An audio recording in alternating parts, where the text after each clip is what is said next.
So starting with our new topic of the learning outcome number 4, occupational safety and health.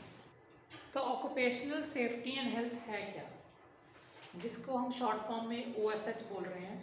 Occupational safety and health, it is concerned with the welfare, safety and health of the worker at the workplace. मतलब कि एक employ की proper safety और उसकी health और उसकी proper welfare कैसे अपनी काम पे जगह पे होनी चाहिए, हम इस सभी चीज़ों को जो मॉनिटर करते हैं उसको कलेक्टिव टर्म को हम कहते हैं ऑक्यूपेशनल सेफ्टी एंड हेल्थ. ठीक है, बेसिकली आप ऑक्यूपेशनल सेफ्टी एंड हेल्थ में कुछ रूल्स पढ़ोगे, कुछ लॉज पढ़ोगे. रूल्स मीन्स जो टाइम टू टाइम निकले हुए हैं रिगार्डिंग द वर्क प्लेस, और कुछ लॉज होंगे जो सरकार ने बनाए हुए हैं कि सो दैट कि एम्प्लॉय की प्रॉपर सेफ्टी और उसकी वेलफेयर के लिए. ये हम सभी को पढ़ते हैं under occupational safety and health में. Okay, so now this paragraph, इस पैराग्राफ में हमारे पास क्या है, इस पैराग्राफ ये एक्सप्लेन कर रहा है कि गोल क्या है, कि गोल ऑक्यूपेशनल सेफ्टी का क्या है कि वो फॉस्टर करे. फॉस्टर का मतलब मजबूत करे. ठीक है, तो ऑक्यूपेशनल सेफ्टी जो है एंड हेल्थ प्रोग्राम, उसमें क्या हो रहा है, हम उसमें सभी चीजें गिर रहे हैं जिससे एक वर्क प्लेस में हेल्थी और सेफ एनवायरनमेंट क्रिएट किया जाए, मजबूत किया जाए. ऑक्यूपेशनल सेफ्टी किस किस को प्रोटेक्ट कर रही है, कोवर्कर्स को, फैमिली मेंबर्स को, एम्प्लॉयर को, कस्टमर को, और उन सभी को जो उस वर्क प्लेस में अफेक्ट हो सकते हैं. तो उन सभी की सेफ्टी को वो मॉनिटर करता है. ठीक है, so this is what the paragraph says. Now this paragraph is saying common law jurisdiction means आम तौर पे लॉ ਜਿਹੜਾ ਹੈਗਾ है ਉਹ एम्प्लॉयज ਦੀ ड्यूटीज फिक्स करता है. किस चीज की ड्यूटीज फिक्स कर रहा है, सो दैट कि वो एक रीजनेबल केयर, ठीक है ना, रीजनेबल केयर रख सके अपने एम्प्लॉयर्स की ओदे वर्क प्लेस पे. अगर आप, मैंने कल भी एग्जांपल दी थी, अगर फॉर एग्जांपल मैं एम्प्लॉयर हूँ और आप लोग मेरे एम्प्लॉय हो, आप लोग टेबल पे बैठे हो, तो उसके ऊपर ट्यूब लगी हुई है, तो मेरा ये काम होना चाहिए कि कम से कम मैं ऐसी ट्यूब लगाऊं सो दैट कि वो ट्यूब ना तो आपके ऊपर गिरे. ठीक है, तो ये सारी सेफ्टी रखनी मेरी जरूरत है.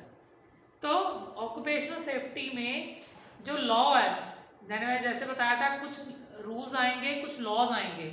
तो लॉज और रूल्स क्या कर रहे हैं, सभी एम्प्लॉयर्स की सेफ्टी और उसकी वेलफेयर के लिए अप्लाई किए जाते हैं.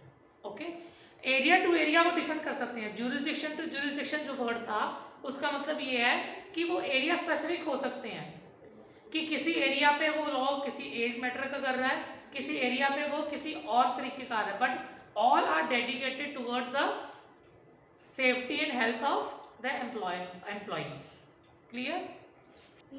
फैक्ट्री तो आपको लोग पता है फैक्ट्रीज क्या होती हैं. व्हाट आर डॉग्स, डॉग्स क्या होते हैं, व्हाट आर डॉग. बंदरगाह सुना, क्या होता है बंदरगाह,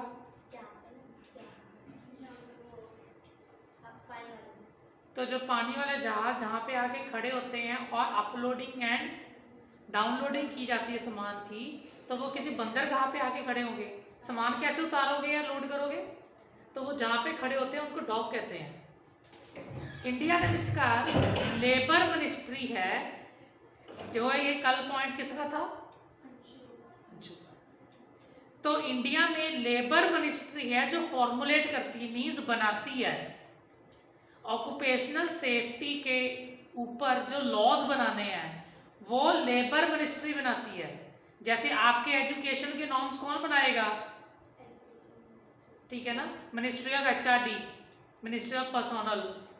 तो ऐसे ही लेबर के, ठीक है ना, जो लॉज हैं, जो ऑक्यूपेशनल सेफ्टी के लॉज हैं, वो कौन बनाता है, लेबर मिनिस्ट्री. लेबर मिनिस्ट्री के लिए कुछ नहीं करती ऑक्यूपेशनल सेफ्टी. ऑक्यूपेशनल सेफ्टी के जो लॉज बन रहे हैं वो कौन बना रहा है, लेबर मिनिस्ट्री। किसकी हेल्प से बना रहा है? DGFASLI। ठीक है, जैसे आपका यहाँ पे डायरेक्टरेट ऑफ टेक्निकल एजुकेशन है, वो रिकमेंडेशन देता है मिनिस्ट्री ऑफ एजुकेशन को, मिनिस्ट्री ऑफ पर्सनल को, कि आप ऐसे लॉज बनाइए ताकि, ऐसे रूल्स बनाइए ताकि ITI की हेल्प हो।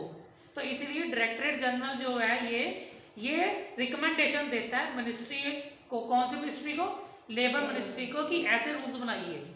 ठीक है, किसके लिए करता है वो दो के लिए करता है, one is factories and other is dogs के लिए। तो पहली चीज वो क्या कर रही है? उनको टेक्निकल सपोर्ट दे रही है। दूसरी क्या कर रही है? सर्वेज कर रही है। सर्वे का मतलब वो सर्वे करेंगे कि फैक्ट्रीज में क्या क्या प्रॉब्लम चल रही है, कैसे रूल्स और रेगुलेशन निकालनी चाहिए। और थर्ड वो क्या कर रही है?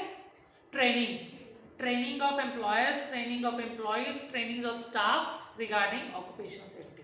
तो डायरेक्टर जनरल क्या कर रही है? एक एडवाइस कर रहे हैं, दूसरा ट्रेनिंग दे रहा है, तीसरा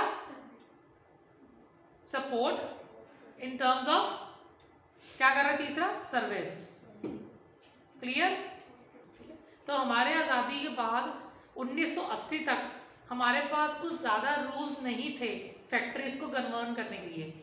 हमारे पास वही रूल्स, वही लॉज थे जो अंग्रेजों ने बनाए हुए थे। बट क्या हुआ? 1980 से पहले हमारे पास ज्यादा लॉज नहीं थे, बट भोपाल में एक गैस ट्रेजेडी हुई थी, you can Google it, find out the entire detail. उससे बहुत ज्यादा मौतें हुई थी भोपाल में, ओके क्योंकि पॉइजनस गैस जो थी वो एक लीक हो गई थी फ्रॉम अ फैक्ट्री। तो उसके बाद बहुत सारी डेथ्स हुई। उसके बाद सरकार को ये लगा, टर्निंग पॉइंट का मतलब कि सरकार को तब ज़्यादा महसूस हुआ कि अब हमें अपनी फैक्ट्रीज को रेगुलेट करने के लिए, लोगों की सेफ्टी के लिए, उनके एम्प्लॉयज़ की सेफ्टी के लिए हमें कुछ लॉज बनाने ज़रूरी हैं।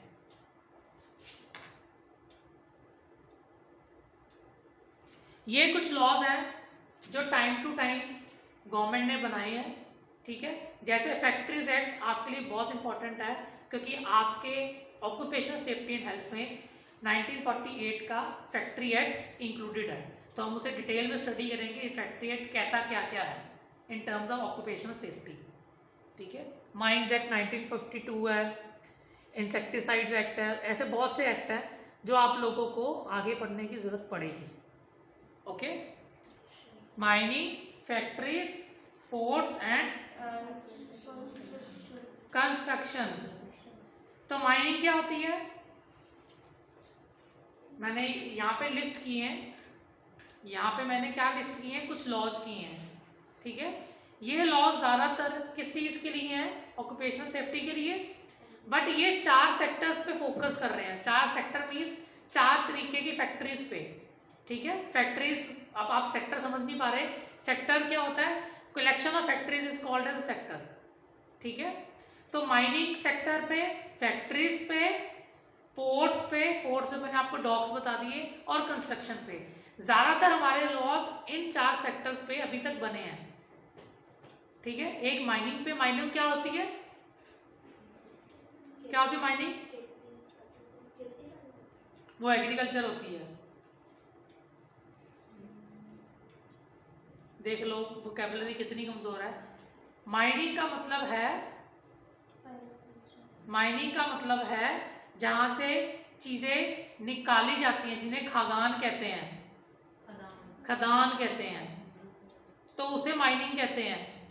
फैक्ट्रीज आपको पता है, construction means construction companies, ports मैंने आपको बता चुका। तो हमारे occupational safety is concern about these 4 sector. One is mining, other is factories, third is ports and fourth is construction. Is this clear? कोई ऐसी चीज जो इसमें रहती होगी? तो इसी के बेस पे एक असेसमेंट टेस्ट है। ये वीडियो देख के जो घर बैठे हैं और जो यहाँ पे बैठे हैं वो एक टेस्ट अटेम्प्ट करेंगे। मैं अभी ऑनलाइन टेस्ट डाल दूंगा। ठीक है, वो आपने टेस्ट इस वीडियो को देखने के बाद वो टेस्ट अटेम्प्ट करना है, विच विल क्लैरिफाई कि आपको ये टॉपिक कितना समय लगा। Is that clear?